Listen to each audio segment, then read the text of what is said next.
السلام عليكم ورحمة الله وبركاته.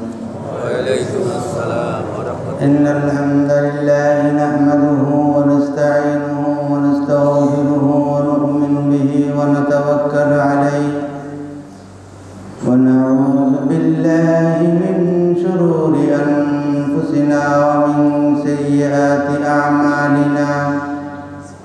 من يهد الله فلا مضل له ومن يضلل فلا هادي له ونشهد أن لا إله إلا الله وحده لا شريك له ولا نذير له ولا وزير له ولا مثيل له ولا مشير له ولا معين له ونشهد أن سيدنا وسندنا وحبيبنا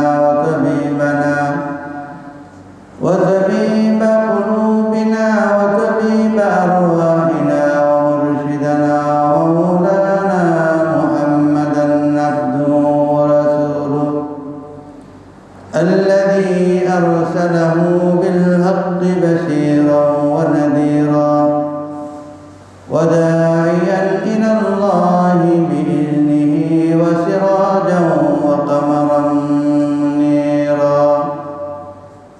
اللهم صل على سيدنا مولانا محمد في أول كلامنا. اللهم صل على سيدنا ومولانا محمد في أوسط كلامنا. اللهم صل على سيدنا ومولانا محمد في آخر كلامنا. وصلى الله تعالى على خير خلقه محمد وعلى آله وصحبه أجمعين. أما بعد فأعوذ بالله من الشيطان الرجيم. بسم الله الرحمن الرحيم. فلما بلغ معه السعي قال يا بني إني أرى في المنام أني أذبحك فانظر ماذا ترى. قال يا أبت افعل ما تؤمر ستجدني إن شاء الله من الصابرين. صدق الله مولانا العظيم. وقال أصحاب رسول الله صلى الله عليه وسلم ما هذه الأضاحي يا رسول الله؟ قال سنة أبيكم إبراهيم عليه السلام. قالوا فما لنا فيها يا رسول الله؟ قال بكل شعرة حسنة أو كما قال عليه الصلاة والسلام. उपस्थित मोहतरम हाजिरीन, नहायत काबिल एहतराम मुअज़्ज़ज़ मुसल्लिन कराम, अल्लाह जल्ला शानहु लाखो कोटी शुक्रिया। আল্লাহ রাব্বুল আলামিন এই পবিত্র দিনে এই পবিত্র মাসে আল্লাহ রাব্বুল আলামিনের মহান হুকুম জুমার নামাজ আদায়ের উদ্দেশ্যে আল্লাহর ঘর মসজিদে আগে আগে উপস্থিত হয়ে দিনে কিছু আলোচনা করা এবং শুনবার আল্লাহ পাক আমাদেরকে তৌফিক দান করেছেন। এজন্য আমরা সকলে হৃদয়ের অন্তঃস্থল থেকে শুকর আদায় করি, আলহামদুলিল্লাহ। আজকে জিলহজ মাসে কোরবানির আগে শুক্রবার, সামনে আমাদের হজ এবং কোরবানি, বৃহৎ দুটি আমল যে হজ ইসলামের 5টি রুকনের অন্যতম। আর 2 দিন পরে আমাদের কোরবানি অনুষ্ঠিত হবে, আমরা কোরবানি করব। এই বিশেষ মুহূর্তে যে আজকের বয়ানে অনেক প্রাসঙ্গিক, অনেক বিষয়, অনেক লম্বা আলোচনা, কিন্তু এর ভূমিকা পেশ করা বড় মুশকিল। কিন্তু যেহেতু আমাদের সামনে কোরবানি, এই কোরবানির আহমিয়ত এবং গুরুত্ব আমরা গত জুমায় আমরা কিছু আলোচনা করেছিলাম। কোরবানির দিনে কোরবানির চেয়ে বড় আমল আর কোনো নেই। যাদের উপরে কোরবানি ওয়াজিব, কোরবানির দিনে সবচেয়ে বড় আমল কোরবানি করা। যাদের উপরে কোরবানি ওয়াজিব, কোরবানির দিনে কোরবানি করলে আল্লাহ রাজি, যদি কোরবানি না করে তাহলে আল্লাহ নারাজ। যত নেক আমলই আমি করি না কেন, যেমন হুজ্জাজে কেরাম আল হজ্জ আল আরাফা, আরাফার ময়দানে জমায়েত হওয়া হচ্ছে হজের নাম। যদি হাজিরা আরাফার 9 তারিখে, জিলহজের 9 তারিখে আরাফার ময়দানে কেউ না যায়, কারো হজ হবে না। যদি মনে করে যে বাইতুল্লাহ শরীফের এক নামাজ 1 লক্ষ নামাজের সমান, তাহলে ময়দানে যায় কি করব? যে আমরা বাইতুল্লাহ শরীফে নামাজ করি, এখানে তোয়াফ করি, হজরে আসওয়াদ পাথরে চুম্বন করি, কিন্তু আল্লাহ তাআলা বলেন যে আমি হইলাম ওই 9 তারিখে ওই আরাফার ময়দানে। আমারা কেউ পাইতে হইলে 9 তারিখ ওই ময়দানে থাকতে হবে। আল্লাহকে পাওয়া যাবে 9 তারিখ, আর আমরা আল্লাহকে পাবো 10 তারিখ। কিসের মাধ্যমে? কোরবানির মাধ্যমে। যে কোরবানি করলে আল্লাহ তাআলা রাজি হবে। যারা কোরবানি করবে না, যাদের উপর ওয়াজিব না, তারা বাদ। যাদের উপর ওয়াজিব তাদের জন্য বড় আমল হইল কোরবানির দিনে কোরবানি করা। হযরত ইব্রাহিম আলাইহিস সালাতু ওয়াস সালাম যখন হিজরত করছেন মিশর, সেখানে হযরত জিবরিল আলাইহিস সালাতু ওয়াস সালাম মানুষের আকৃতি ধরে বাহন নিয়ে উপস্থিত, যে আপনি এখানে থাকতে পারবেন না, আপনাকে চলে যেতে হবে। ১,৫০০ মাইলের সফর শুরু। ইব্রাহিম আলাইহিস সালাম জানে না গন্তব্য কোথায়। ফিলিস্তিন হয়ে প্রায় ১,৫০০ মাইল রাস্তা অতিক্রম করে হযরত ইব্রাহিম আলাইহিস সালামকে ওয়াদিয়ে গায়রে জি যারা, তৃণলতাহীন, গাছপালা নাই, কোনো উদ্ভিদ নাই, কোনো সজীবতা নাই, এমন এক প্রান্তরে নিয়ে এসছেন। আর বলছেন যে এটাই হলো আপনার গন্তব্য, এখানে আপনার অবস্থান স্থল। যেখানে তো কিছুই নাই, কালো পাহাড়, চতুর্পাশে কালো পাহাড়, যা আপনাকে দিয়ে আল্লাহর ঘরকে আবাদ করাবে। এই জায়গায় তখন আল্লাহর ঘর ভাসমান না, সমান। চতুর্পাশে পাহাড়, পাহাড় আর পাহাড়, কালো পাহাড়, অন্ধকার। এখন তার সেই অন্ধকার নাই, ওই পাহাড়গুলোও নেই, পাহাড়গুলো কেটে শেষ। তখন তো শুধু পাহাড় আর পাহাড়। এই পাহাড়ের মাঝখানে ওয়াদিয়ে গায়রে জি যারা, এখানে রেখে গেছেন। ইব্রাহিম আলাইহিস সালাম থাকা আরম্ভ করছে। তারপরেও হযরত ইব্রাহিম আলাইহিস সালামের আবার হুকুম হয়, আপনার এখানে থাকা যাবে না। ইব্রাহিম আলাইহিস সালাম যখন মিশর গেছেন, যখন বিবি হযরত সারার সঙ্গে ছিল, মিশরের বাদশা ছিল, যে কোনো ভিনদেশি মানুষ যখন সাথে স্ত্রী নিয়ে আসে বা যুবতী কোনো মেয়েকে নিয়ে আসে, তার সঙ্গে তার নিজের কুমতলব চরিতার্থ করে। হযরত সারার সঙ্গে সেটা করতে চাইছিল, কিন্তু হাত যতবার বাড়ায় তখন তার হাতটা প্যারালাইসিস হয়ে যায়। একাধিকবার করার পরে বুঝতে পারলো যে এটা কোনো সাধারণ লোক না, অসাধারণ কোনো মানুষ। তখন নিজের কন্যাকে হযরত ইব্রাহিম আলাইহিস সালাম এর সঙ্গে বিবাহ দেয়া, তার সঙ্গে দেয়া দেয়, যার নাম হলো হাজেরা, রাজকন্যা, রাজার মেয়ে। ইব্রাহিম আলাইহিস সালাম আল্লাহর কাছে দোয়া করছেন, রব্বি হাবলি মিনাস সালিহিন, আল্লাহ আমাকে একটা নেক সন্তান দিন। আমরা সন্তানের জন্য পাগল হই,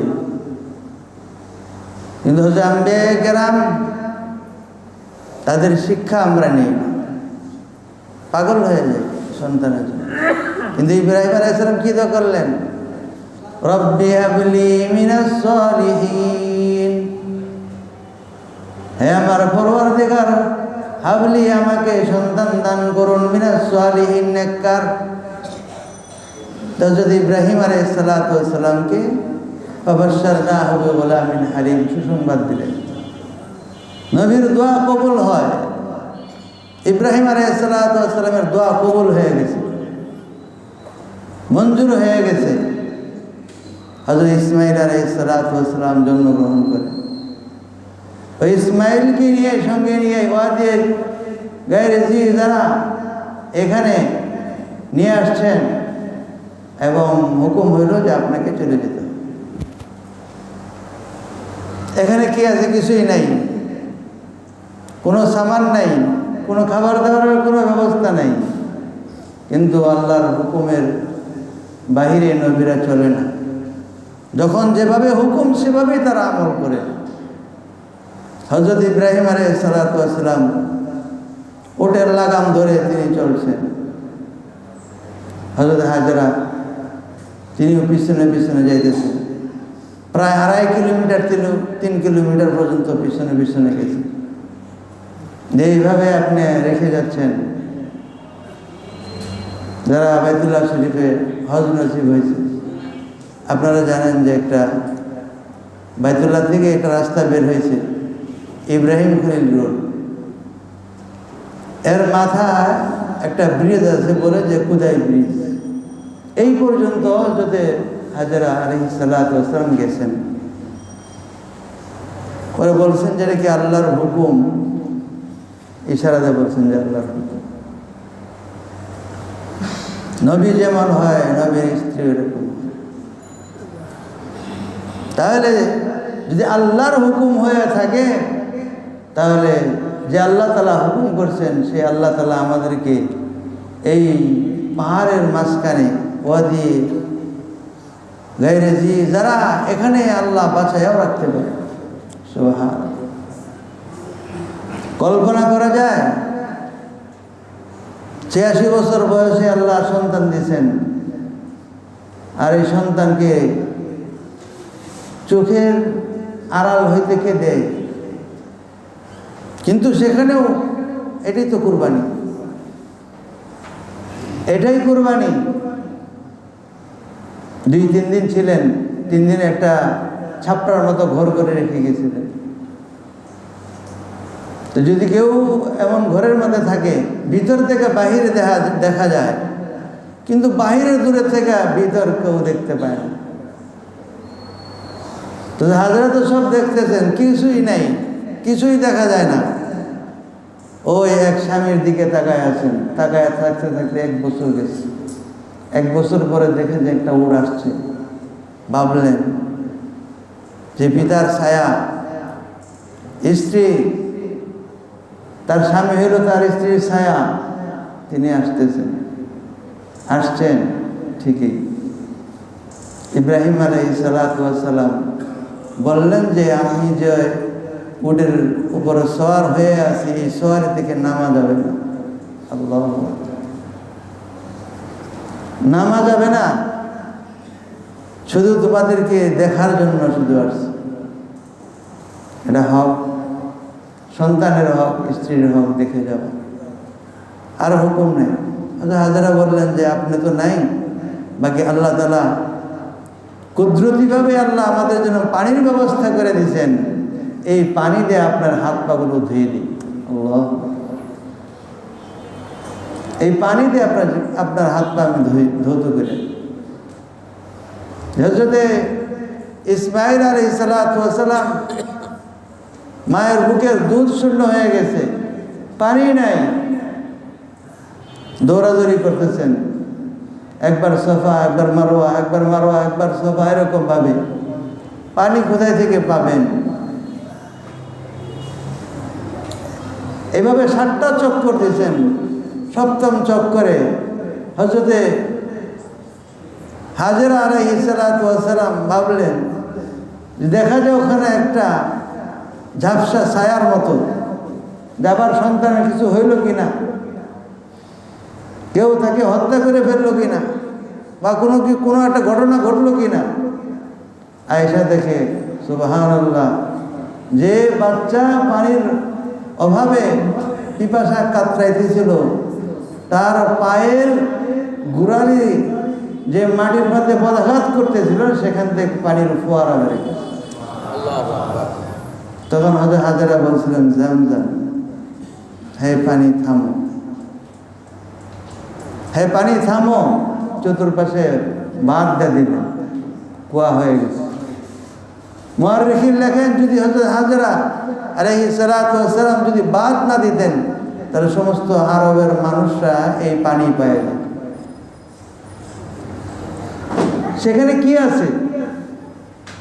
এটা একটা আল্লাহর কুদরত। আমরা একটা পানির মেশিন বসাইছি, কয়দিন হয়েছে, যে নিচেতে পানি যায়, আবার রশি ঢিল করে দিলে নিচে লেয়ার পাওয়া যায়, ওখানে থেকে আবার পানি আসে। কিন্তু ওখানে লেয়ার,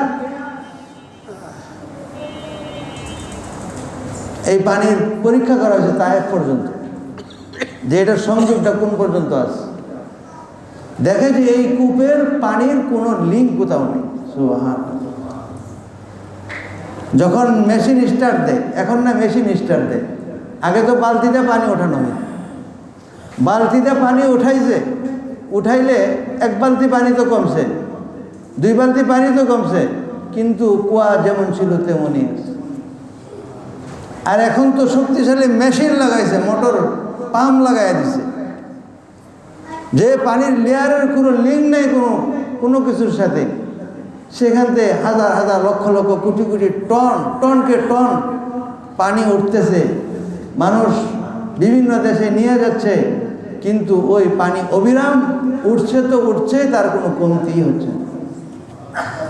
তাহলে আল্লাহ তাআলার কুদরত দেখার জন্য এর চেয়ে বড় কুদরত আর কি হইতে পারে?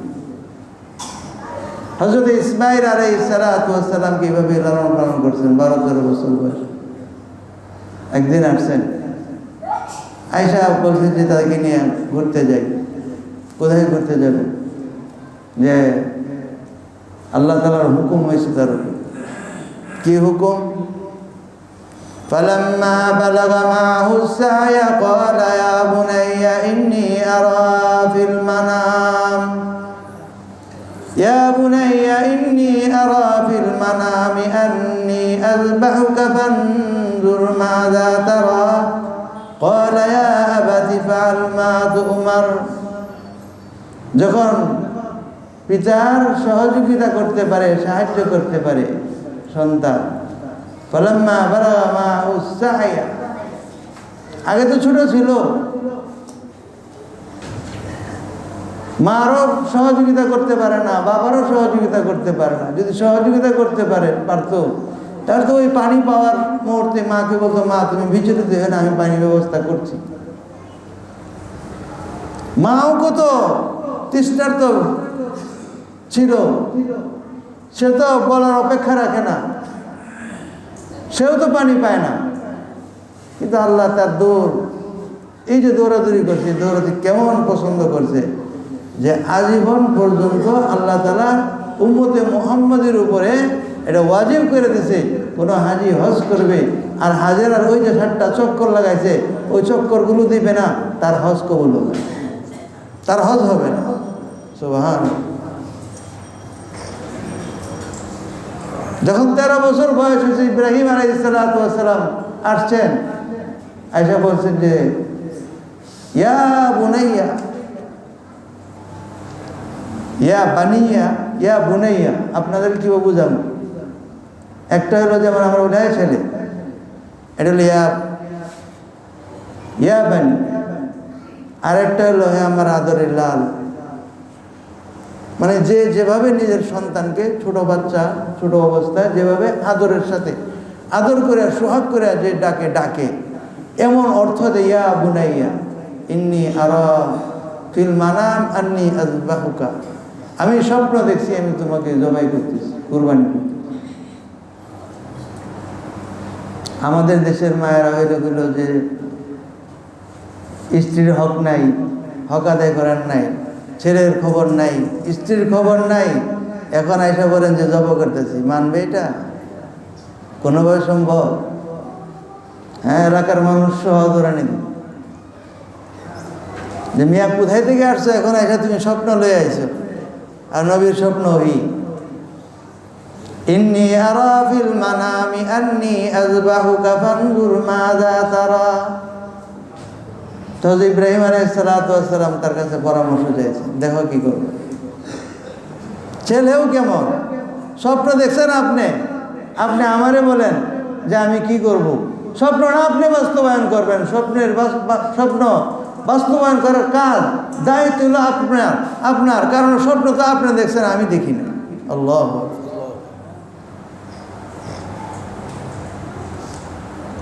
হ্যাঁ, বৃষ্টি না হইলে জমিন সবুজ হয় না। এই যে দেখেন যে আমাদের দেশটা সবুজ শ্যামল বাংলাদেশ, কেন? এই দেশে বৃষ্টি হয়। যে দেশে বৃষ্টি হয় না এই জায়গায় কৃত্রিমভাবে অথবা পানির ব্যবস্থা করে নিয়ে তারপরে সেখানে সজীব করতে হয়। হ্যাঁ, তারপর সবুজ গাছ দেখে আর না হয় দেখে না। আর আমাদের দেশে আল্লাহ পানি দেয়, আমরা যেদিকে তাকাই ওইদিকেই সবুজ, যেদিকে তাকাই আমার বাংলা সবুজ। পানি যদি হয়, বৃষ্টি যদি হয় তাহলে সবুজ হয়, আর যদি বৃষ্টি না হয় তাহলে সবুজ হয় না, তাহলে সবুজ হয় না। এরকম ভাবে যতক্ষণ পর্যন্ত রক্ত না ঝরে ততক্ষণ পর্যন্ত দিন তাজা হয় না। যতক্ষণ পর্যন্ত রক্ত প্রবাহিত না করা হয় নসল তাজা হয় না, নসল চলে না। হযরতে ইব্রাহিম আলাইহিস সালাম শিশুপুত্র ইসমাইলকে জবাই দিয়েছে, সে তো জবাই হয় নাই, কিন্তু ইব্রাহিম আলাইহিস সালামের থেকে সারা পৃথিবী নসল জারি করে আছে। একজনের রক্তের দ্বারা সারা পৃথিবীকে সবুজ করে দিয়েছে, সজীব করে দিয়েছে। হযরত রাসূলুল্লাহ সাল্লাল্লাহু আলাইহি সাল্লামের পিতা হযরত আব্দুল্লাহ যখন এই জমজম কূপ পাওয়া যাচ্ছিল না, তখন দাদা আব্দুল মুত্তালিব সে মান্নত করছিল যে জমজম কূপ আমি পাই, লোক মুখে শুনে আসছি এখানে জমজম কূপ আছে, তাহলে আমার সবচেয়ে প্রিয় জিনিসকে আমি কুরবানি করব। সবচেয়ে প্রিয় জিনিস কুরবানি করবেন। এই জন্য বড় ছেলে হয়তো হারেসকে নিয়ে খোদাই করা শুরু করছে। মানুষে খুব পাগল হয়েছে, যেখানে কোনো আলামত নাই, চিহ্ন নাই, কিছু নাই, কই জমজম কূপ আছে মানুষের মুখ দিয়ে শুনছি, কিন্তু আজকে এর আলামতই না, কুয়া খুঁজতে পাইব। কিন্তু তিনি সফল হয়েছেন, কুয়া পাইছেন। এখন সবচেয়ে আদরের জিনিস তার কাছে ছিল হযরত আব্দুল্লাহ। নিয়ম অনুযায়ী 9 জন ছেলে বা 12 জন ছেলে, এই 9 জন ছেলেকে এখন যে সবচেয়ে বেশি প্রিয় তাকে কুরবানি করে। সব মানুষ মক্কার কুরাইশরা বাধা হয়ে গেছে যে আপনি এটা কেমন ঘটনা, আপনি একটা নির্দোষ ছেলেকে আপনি জবাই করবেন। পরে গণকের কাছে নিয়ে গেছে যে তোমাদের কাছে তোমাদের একজন মানুষের যে রক্তের বিনিময়, খুনের বিনিময় কত? বললো 100 উট। 100 উট। হযরতে খাজা আব্দুল মুত্তালিব 10টা করে কোরবানি করতে করতে করতে করতে করতে 100 পর্যন্ত যায় পড়ছে। আর প্রতিবারই লটারি দিছে, 10টা কোরবানি যখন জব করছে, জব করার পরে দেন লটারির মধ্যে দেখেন যে শুধু আব্দুল্লাহর নামই আসে, আব্দুল্লাহর নামই আসে। এবার এই 100টা উট যখন জবাই করছে, জবাই করার পরে দেয়া যায় যাতে আব্দুল্লাহর নাম বাদ দেয়া, তখন ওই উটের কোরবানি কবুল হয়েছে। আব্দুল্লাহর রক্ত যখন ঝরাইছে খাজা আব্দুল মুত্তালিব, তখন আল্লাহ তাআলা যে কায়নাতের মধ্যে যাকে দুনিয়াতে পাঠাবেন, আল্লাহর রসুল সাল্লাল্লাহু আলাইহি ওয়াসাল্লাম, আল্লাহর রসুলকে দুনিয়ার মধ্যে পয়দা করবেন, এর আগে দিয়ে তার পিতার রক্তকে ঝরাইয়া তারপরে দুনিয়াতে তিনি আসছে।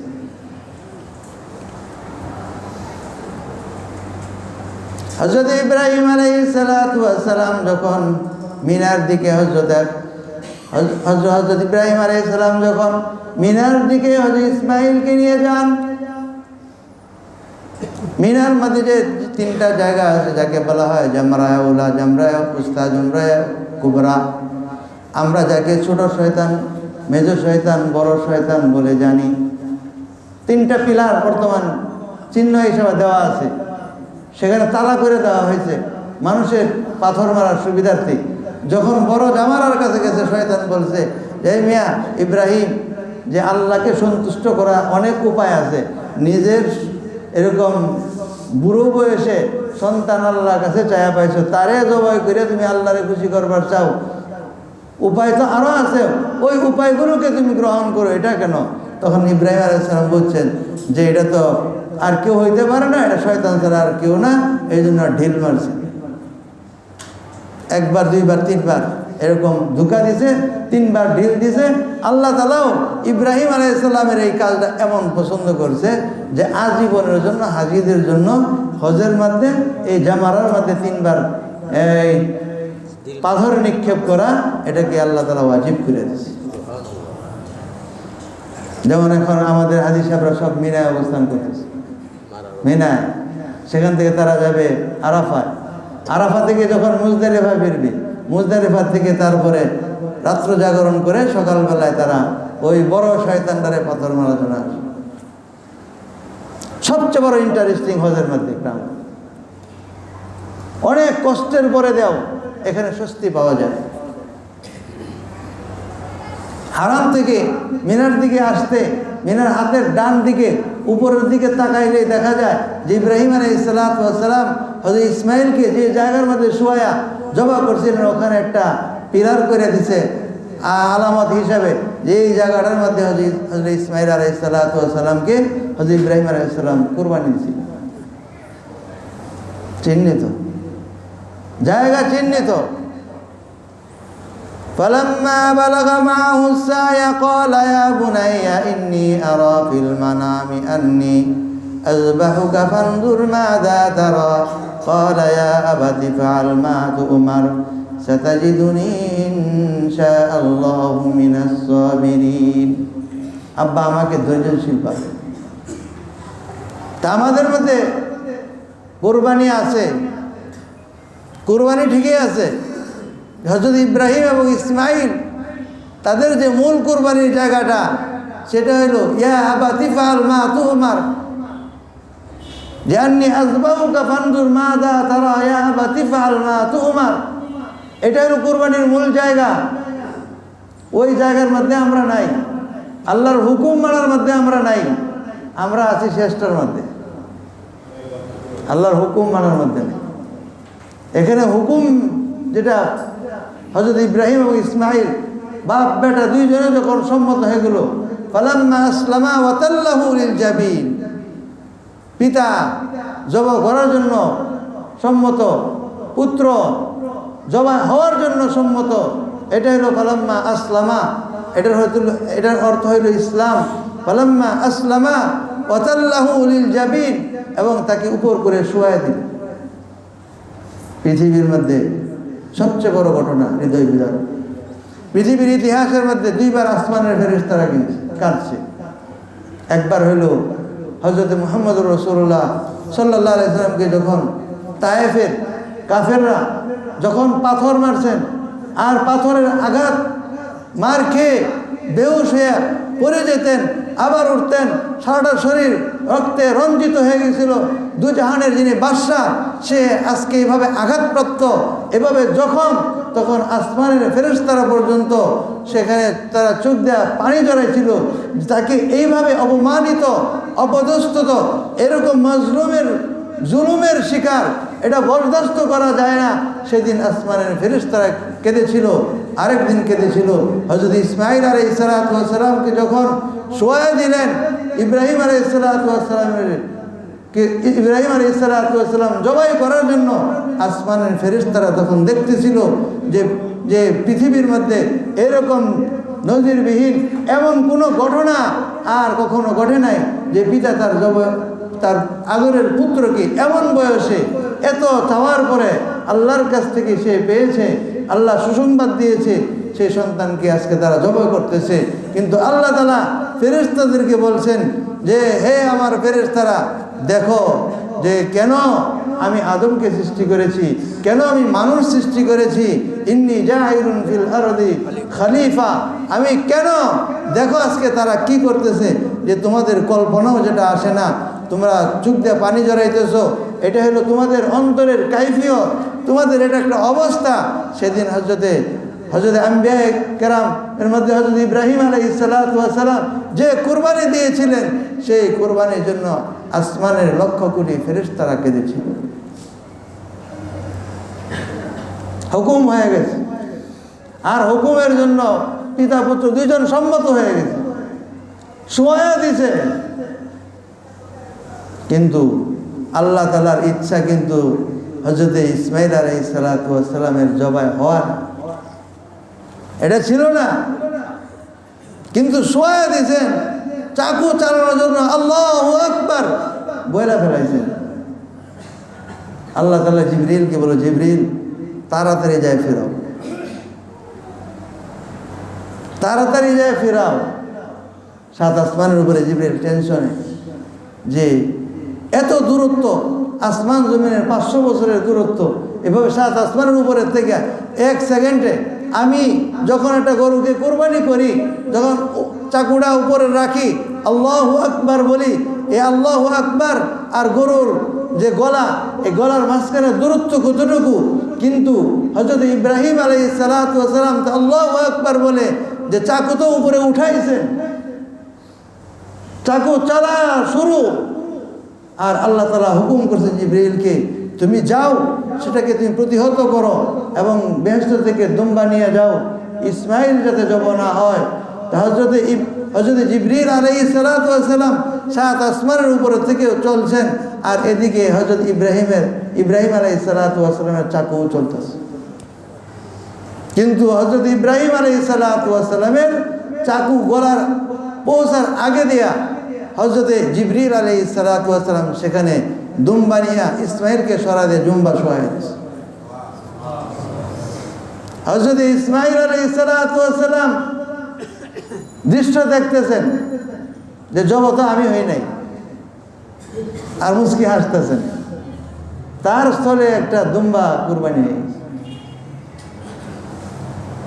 ইব্রাহিম আলাইহিস সালাতু ওয়াস সালাম আওয়াজ পাইলেন, চাকু যখন চালাইছেন, আল্লাহু আকবার। ইব্রাহিম আলাইহিস সালাম বলেন, এখানে তো আমি ইসমাইল এবং ইব্রাহিম ছাড়া আর কেউ তো এখানে নাই। আল্লাহু আকবার যে আওয়াজ আসলো, এখানে তো কোনো মানুষ নাই, এটা হইতে পারে রহমতের ফেরেশতা ছাড়া আর কেউ না, রহমতের ফেরেশতা ছাড়া আর কেউ না। তুমি কে? অবশ্যই তুমি আল্লাহর রহমতের ফেরেশতার মধ্যে একজন ফেরেশতা তুমি অবশ্যই হবে, অন্যথা আর কেউ না। তখন হযরত জিবরিল আলাইহিস সালাতু ওয়াস সালাম বললেন যে হ্যাঁ, আমি আল্লাহর রহমতের ফেরেশতা জিবরিল, আমি বলছি আল্লাহু আকবার। তখন ইব্রাহিম আলাইহিস সালাতু ওয়াস সালাম বলছিলেন লা ইলাহা ইল্লাল্লাহ, যে আল্লাহ, লা ইলাহা ইল্লাল্লাহ মানে লা ইলাহা লা মাহাব্বাতা ইল্লাল্লাহ, যে আল্লাহ ছাড়া আর কারো প্রতি আমার ভালোবাসা নাই। এক ইসমাইল কেন, হাজারো ইসমাইল যদি সন্তান আল্লাহ আমাকে দেয়, সে হাজারো ইসমাইলকে আল্লাহর মহব্বতের সামনে আমি কোরবানি করতে আমি ইব্রাহিম প্রস্তুত। হযরত ইব্রাহিম আলাইহিস সালাতু ওয়াস সালাম বলছেন লা ইলাহা ইল্লাল্লাহ, জিবরিল বলছিলেন আল্লাহু আকবার। আর ওই যে হাসতেছে মুস্কি হযরত ইসমাইল আলাইহিস সালাতু ওয়াস সালাম, তিনি বলেন আল্লাহু আকবার ওয়ালিল্লাহিল হামদ। আমি ইসমাইল কি, আল্লাহ সবচেয়ে মহান, আল্লাহ সবচেয়ে বড়, ওয়ালিল্লাহিল হামদ, সমস্ত প্রশংসা আল্লাহর জন্য। আল্লাহু আকবার তিনজনে পড়ছেন, আল্লাহ ইলাহা ইল্লাল্লাহ আল্লাহু আকবার, আল্লাহু আকবার, আল্লাহু আকবার, ওয়ালিল্লাহিল হামদ। এই যে আমাদের উপরে হুকুম আসতেছে 9 তারিখ আরাফার ফজরের সময় থেকে তাকবীরে তাশরীক, তাকবীরে তাশরীক 13 তারিখ আসর পর্যন্ত ওয়াজিব করে দেওয়া হয়েছে। তিনজনে মিলে পড়ছেন লা ইলাহা ইল্লাল্লাহ আল্লাহু আকবার, আল্লাহু আকবার, আল্লাহু আকবার, ওয়ালিল্লাহিল হামদ, ওয়ালিল্লাহিল হামদ। আমরা কুরবানির দিনে উমরা পড়ব, খুতবার মধ্যে হবে, 5 ওয়াক্ত নামাজের মধ্যে হবে, যে তাদের তাকবীরটাকে আল্লাহ, তাদের তিনজনের তাকবীর আল্লাহ এমন পছন্দ করছেন যে প্রত্যেক বারেক, সে পুরুষ হোক মেয়ে হোক, 5 ওয়াক্ত ফরজ নামাজের পরে পুরুষের জন্য উচ্চ সুরে আর মেয়ে লোকের জন্য যে নিচু সুরে সে নিজে শুনতে পায়, প্রত্যেকের উপরে 5 ওয়াক্ত নামাজের পরে এই তাকবীরে তাশরীক পড়া ওয়াজিব। তাকবীরে তাশরীক পড়া ওয়াজিব।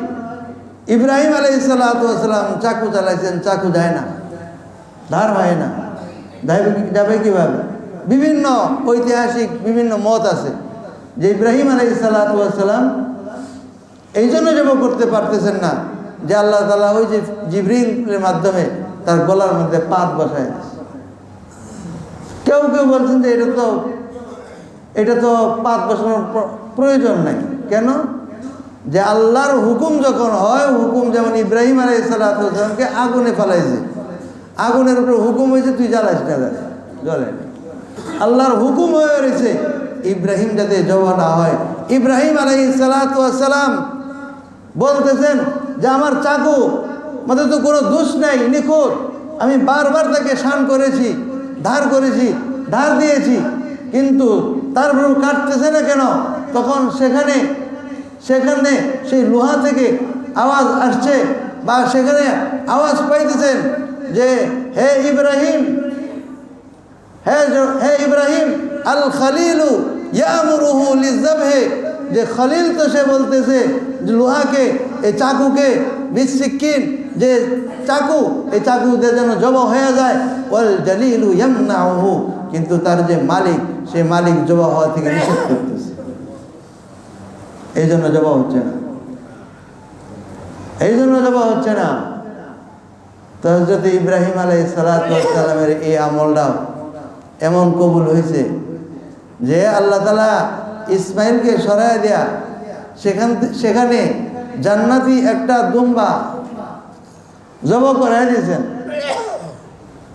এবং জবাহ যখন করে, আমি একবার একটা মহিষ জবাহ করছিলাম এদিকে, তখন ওই মহিষ জবাহ করার সময় একটা আওয়াজ পাইছিলাম গলা থেকে, ওইরকম একটা আওয়াজ আমার কানের মধ্যে এখনো ভাসে যে ইব্রাহিম আলাইহিস সালাতু ওয়াস সালাম তো জবাহ করছেন, ওই জবাহ যখন করছেন তখন ওই গলা থেকে এমন একটা আওয়াজ বের হয়েছে, ইব্রাহিম আলাইহিস সালাম খুশি হয়ে গেছে যে ইসমাইল তুমি জবাহ হয়ে গেছো, আজকে দুনিয়া থেকে তুমি চলে যাবা, আমার চোখগুলো বান্দা দেখতেছি না, কিন্তু কাল হাসরের ময়দানে তোমার সাথে আমার দেখা হবে, ওই আওয়াজ শুনে মনে করছে যে ইসমাইল তো জবা হয়ে গেছে। আসলে তো ইসমাইল জবা হয় নাই। ইসমাইল এই নাজার এই দৃশ্য সে দেখতেছে আর মুস্কি হাসতেছে যে সেখানে ইসমাইল জবা হয় নাই, তার জায়গা নিয়ে যেত সেখানে একটা দুম্বা কোরবানি নিয়ে ওই আওয়াজ গলা দিয়ে বের হয়েছে। ইব্রাহিম আলাইহিস সালাম নিশ্চিত হয়ে গেছে শিশু ইসমাইল সে জবা হয়ে গেছে কোরবানি নিয়ে। আল্লাহ তাআলা বলেন, আল্লাহ রাব্বুল আলামিন বলেন, কাদ সাদ্দাকতার রুয়া ইন্না কাযালিকা নাজিল মুহসিনিন ফালাম্মা আসলামা ওয়া তাল্লাহু লিল জাবিন ওয়া নাদাইনাহু আইয়া ইব্রাহিম কাদ সাদ্দাকতার রুয়া ইন্না কাযালিকা নাজিল মুহসিনিন। হে ইব্রাহিম, তোমার উপরে যে নির্দেশ ছিল, তোমার যে স্বপ্ন, সেই স্বপ্নের বাস্তবায়ন তোমার দ্বারা হয়ে গেছে।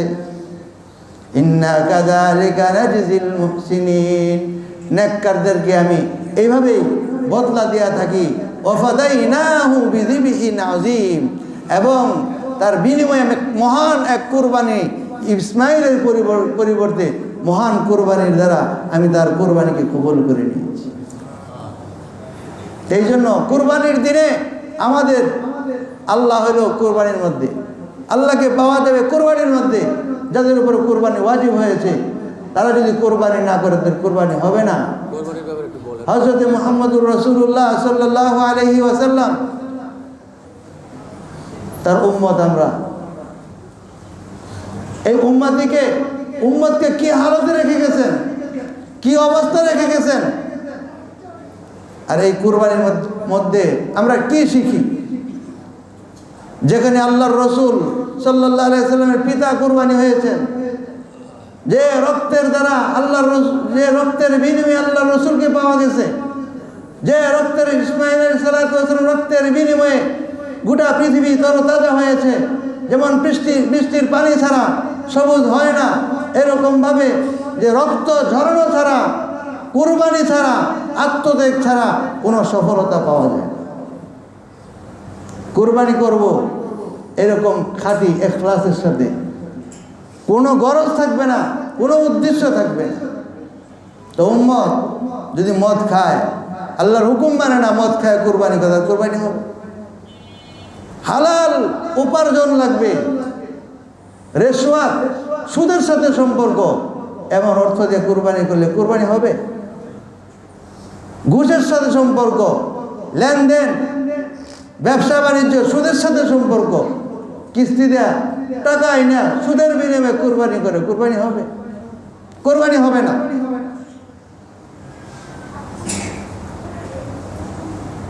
ব্যবসা করে সুদী লেনদেনের সাথে, সুদের সাথে সম্পর্ক, এদের সাথে যারা কুরবানি করবে শরীকি ওই একজনের কুরবানি।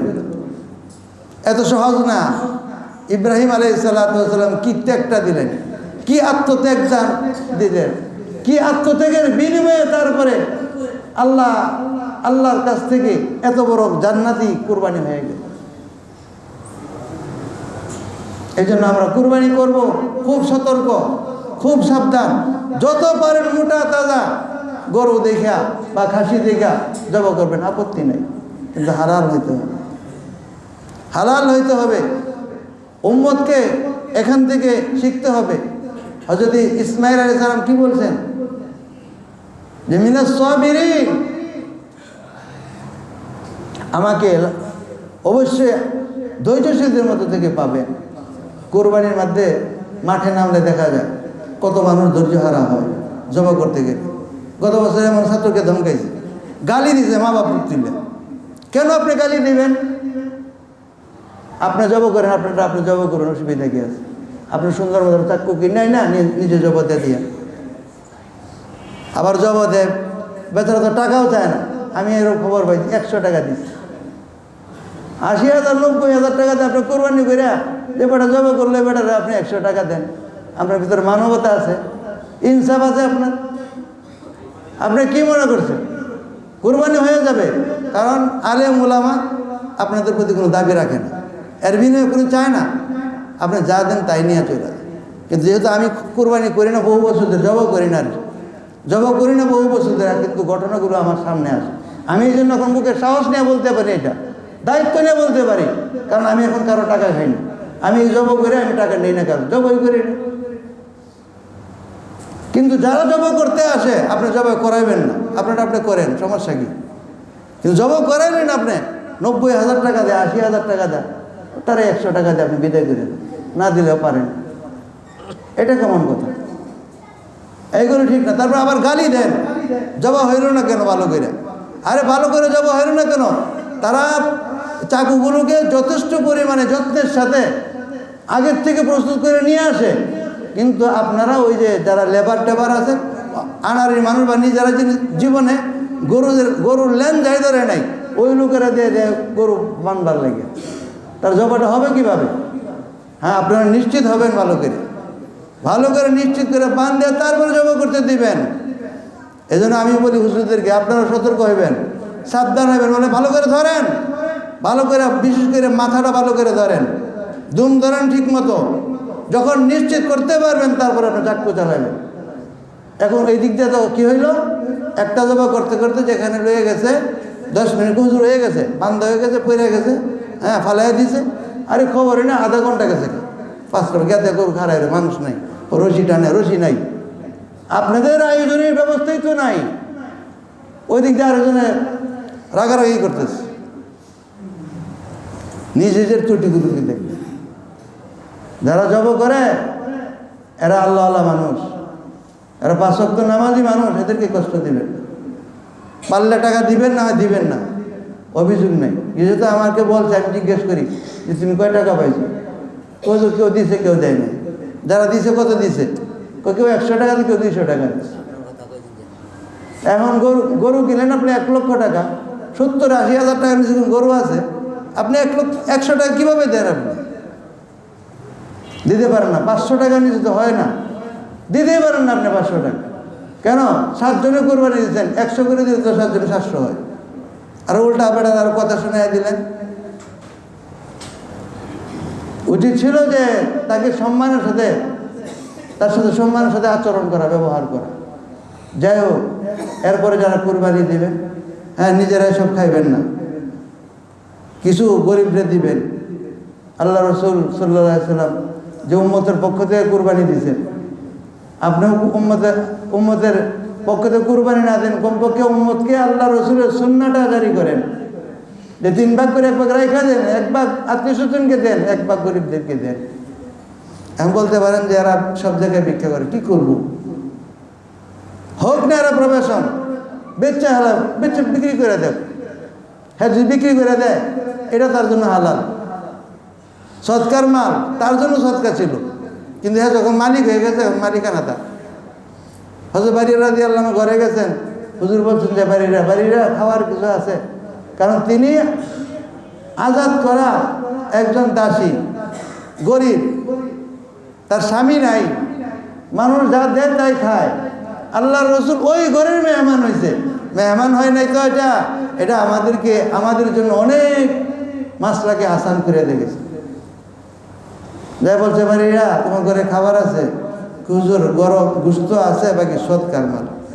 কলাক্কে সদাকাতুম ওয়ালা হাদিয়া, তোমার জন্য সৎকা, কিন্তু তুমি আমাদেরকে খাওয়াইলে এটা হয়ে যাবে হাদিয়া। সুবহানাল্লাহ। দেখছেন কিভাবে হালাল করছে আমাদের জন্য? 100% হালাল এটা। এই জন্য গরিবরা যতটুকু পারেন, যখন নাই, শেষ হয়ে গেলে তো শেষ নাই, আপনি কলাপসিবল গেট আটকায় দিলেন যাতে বিরক্ত না করে। আবার যারা আমরা গরিব আছি, আতিমুল জাহিয়া আল কানিয়া আল মুতার, কুরবানির গোশতের হুকুমে যে চায় তারে দাও, যে না চায় তারেও দাও, যে চায় তাকেও দাও, যে না চায় তাকেও দাও। সুতরাং যে চাইতে গেছে কোরআনের বিধান আছে চাওয়া, যে চায় নাই চুপ রয়েছে, আপনার খোঁজখবর নিন, খোঁজখবর নিয়ে তারপরে তাকে দিন। অনেক মানুষ এমন আছে যে কুরবানির সময় তার ঘরে কোরবানির গোশত জুটে নেই, সে রাতের বেলায় অন্ধকারে অপরিচিত জায়গা থেকে কিনে আনার চেষ্টা করে, পায় না, আত্মীয় স্বজন নাই বা প্রতিবেশী নাই, বা ওই বিল্ডিংয়ে কোনো কোরবানি হয় নাই। খেয়াল করা, মহল্লা যারা বাড়িওয়ালা আছেন, বিশেষ করে আপনারা তো সারা বছর তাদের ভাড়া নেন না, যদিও তাদের হক না এটা, কিন্তু ভাড়া তো নেয় না, একটু তো খেয়াল করা যায়। বিশেষ করে যে সমস্ত বাড়িওয়ালা নাই, এরা তো এটা খবরই রাখেন, কিন্তু সারা বছর কিন্তু তাদের কাছ থেকে প্রেশার দেয় যে বাবু ভাড়া কিন্তু নিতে আছে। এদের চাপটা যারা পড়ে, যারা মহল্লায় থাকে তাদের উপরে, এই বোঝাটা তাদের উপরে পড়ে যায়। সবাই যদি এরা যদি একটু সহযোগিতা করেন, তা আমাদের ঈদটা সকলের জন্য ঈদ হবে, সবার জন্য আনন্দ হবে। কারো আনন্দ যেন নষ্ট না হয়, কারো আনন্দ যাতে নষ্ট না হয়। তা সময় হয়ে গেছে আলহামদুলিল্লাহ। তা আমি হয়তো কিছু কঠিন কথাও বলছি, ক্ষমা সুন্দর দৃষ্টিতে দেখবেন, হ্যাঁ, এবং আমল করার চেষ্টা করবেন। আর একটা জিনিস